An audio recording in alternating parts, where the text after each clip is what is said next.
どうもいつもお世話になっております。ぬけまるです。今回は極ゴルベーザの解説動画になります。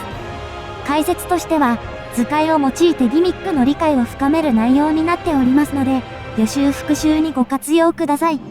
はじめにマーカーはこのような感じに置いています。それではよろしくお願いします。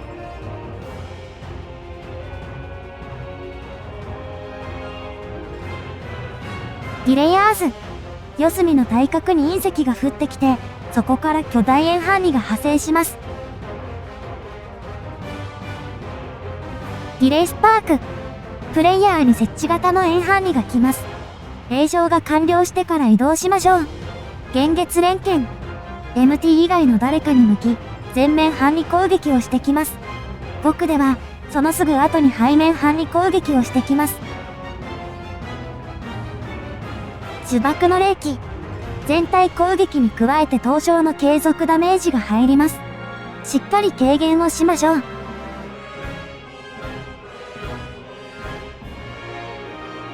ィンドスフィア。中央のボスから分身が東西南北の外周に移動し、出現した順番に緑の玉が外周から飛んできます。必ず1、2発目は南北。3、4発目は東西と決まっているので、1発目と3発目だけ特に注目してどっちが先かを見ておきます。この場合だと北、南、西、東でしたので、A、D とでも覚えておきましょう。また、1発目の弾の後にコールドブラストというフィールドの4分の1を対角に潰す攻撃をしてきます。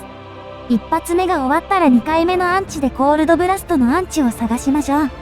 その後は順番通りにアンチへ避けます。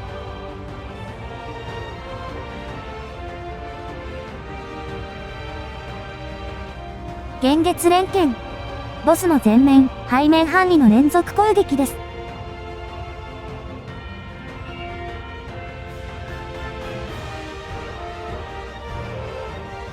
呪縛の霊気。全体攻撃に加えて凍傷の継続ダメージが入ります。しっかり軽減をしましょう。ボイドメテオ。タンク2人に5連続で隕石が降ってくる円形範囲強攻撃です。最後の5発目は範囲が少し大きくなります。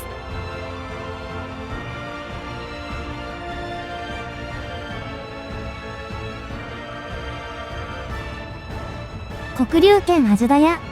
ボスの剣に黒竜がまといます。1回目はただの演出で、この後に来る黒い牙とセットになっています。黒い牙。利口の全体攻撃です。痛いのでしっかり軽減をしましょう。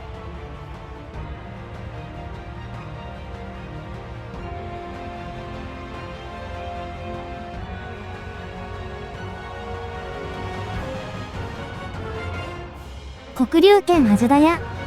黒竜剣アジュダヤが予告演出になっているので、ボスのモヤモヤエフェクトに注目しておきましょう。竜よりモヤモヤが小さく出ている場合は、ボス中心の円形範囲、その後ヒラを対象とした44頭割りが来ます。逆にモヤモヤが大きく出ている場合は、最後にドーナツ範囲、その後全員に円形範囲が来るので3回をします。また、予告演出の後にヘイト1位に強攻撃と黒竜炎というデバフ付与を3連続でしてきます。このデバフは3スタックすると大ダメージを受けるため、MT が2回受けた後にスイッチしましょう。幻月黒竜連剣。ボスの前面、背面範囲の連続攻撃に加えて、先ほどの黒竜剣アジュダヤの予告であった攻撃をしてきます。先ほどはモヤモヤが小さかったので幻月の背面を避けた後、そのまま真心ラインの外で円形範囲を避け、ボス基準の左右で44頭割りをしましょう。2回目以降は必ず幻月黒竜連剣という技とワンセットになっていて、幻月黒竜連剣が来たら先ほど予告があった攻撃が来ます。ドーナツ範囲パターンも見てみましょう。途中は同じなので幻月黒竜連剣まで早送りします。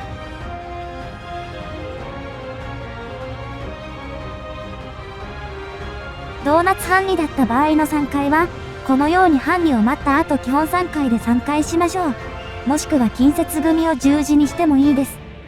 ここはボス基準ではなくマップ基準で基本3回をしています。そして実はここ、黒龍剣アジュダヤの予告を覚えていなくても円形範囲か頭割りかを見ればその前の行動がなんとなくわかります。戻ります。ダブルメテオ。ヒラのどちらかにプレイヤー中心のノックバック予兆、タンクヒラ、DPS からそれぞれ1人にフレアマーカーがつきます。また、北側角に3人用の塔と南側角に2人用の塔が対角で出現します。処理方法は簡単で、まずノックバックヒラは中央に立ちます。フレアは塔がない方の角にノックバックされましょう。そして、何もついていない人が塔に入るのですが3人用の塔は北側にしか出ないため、フレアも含めて北側を DPS、南側をタンクヒラでノックバックされましょう。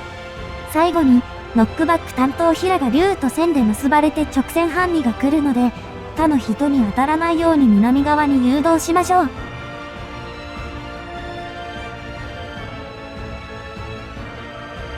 黒龍剣アジュダヤ。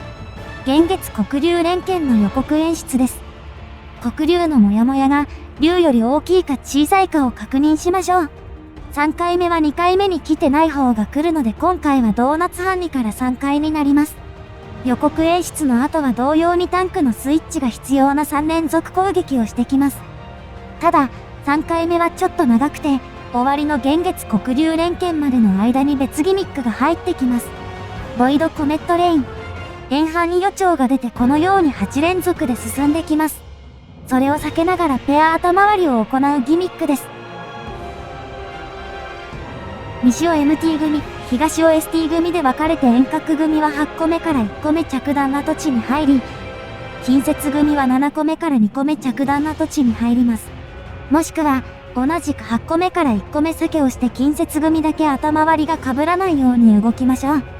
ちなみに円範囲を踏んでしまうと非魔法ダメージ低下がついてペア頭割りで死にます。もう一回見てみましょう。私は D2 なので7人避けをしています。収束黒龍戦または3連黒龍戦。今回は3連黒龍戦ですね。ロールごとに奥義範囲が3連続で来るのでこのように3回しました。ロール内の1人に来るので、このような3手に分かれた3回でも問題ありません。どちらが来るかはランダムですが、来なかった方は後で来ます。呪縛の霊気。全体攻撃に加えて凍傷の継続ダメージが入ります。しっかり軽減をしましょう。ボイドメテオ。タンク2人に5連続で隕石が降ってくる円形範囲強攻撃です。最後の5発目は範囲が少し大きくなります。幻月黒龍連剣。やっと来ました。確かドーナツ範囲から3回でしたね。ボスの前面、背面の連続攻撃の後、ドーナツ範囲を待ってから3回しましょう。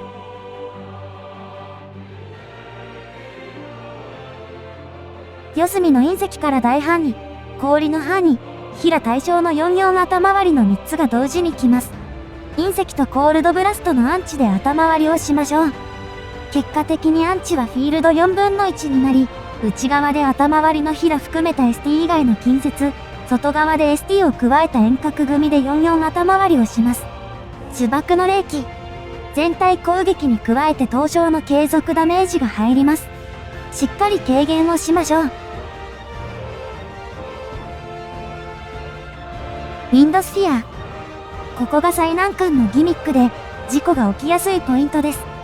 2回目のウィンドスフィアでは、外周からの緑玉に加えて、1発目とペアまたは44頭割り、2発目と氷、4発目の後来てない方のペアまたは44頭割りが来ます。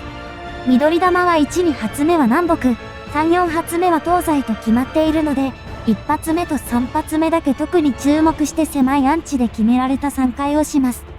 縦で頭割りをする場合の44頭割りは MT 組、ST 組でディレイアースの時のように流れる分け方をしました。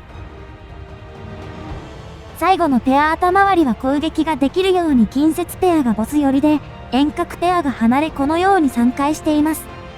幻月連剣。ボスの前面、背面範囲の連続攻撃です。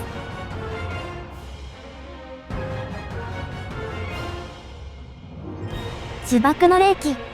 全体攻撃に加えて凍傷の継続ダメージが入ります。しっかり軽減をしましょう。黒龍剣アジダや、幻月黒龍連剣の予告演出です。黒龍のモヤモヤが龍より大きいか小さいかを確認しましょう。これは大きいのでドーナツハンニから3回ですね。また、予告演出の後にタンクのスイッチが必要な3連続攻撃もセットです。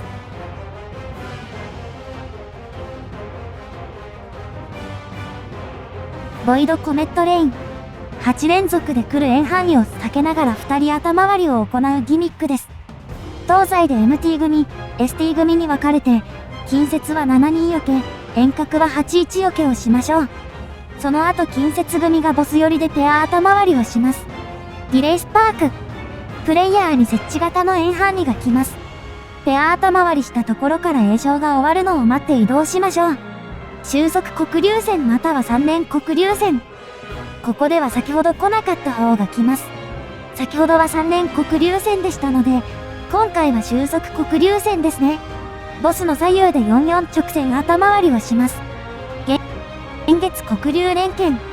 ボスの前面、背面範囲の連続攻撃に加えて、先ほどの予告であった攻撃をしてきます。今回はドーナツ範囲から3回でしたね。しっかりドーナツ範囲を待ってから3回します。ダブルメテオ。ノックバック予兆がついたヒラは中央、タンクヒラは南側、DPS は北側で塔とフレアを処理します。最後にノックバック担当ヒラは直線範囲を他の人に当たらないように南側に誘導しましょう。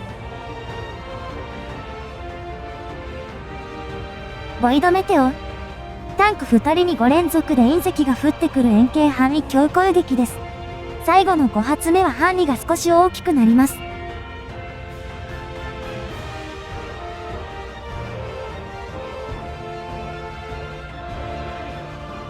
ウィンドスフィア。ここが最難関のギミックで、事故が起きやすいポイント再びです。前回と内容は一緒ですが、頭割りに関しては2回目のウィンドスフィアと順番が逆になります。前回が44頭割りからペア頭割りだったので、今回はペア頭割りから来ます。1発目の緑玉のアンチでペア頭割りをして、2発目は氷のアンチを合わせて探し、4発目アンチで44頭割りをします。ボスの前面、背面範囲の連続攻撃です。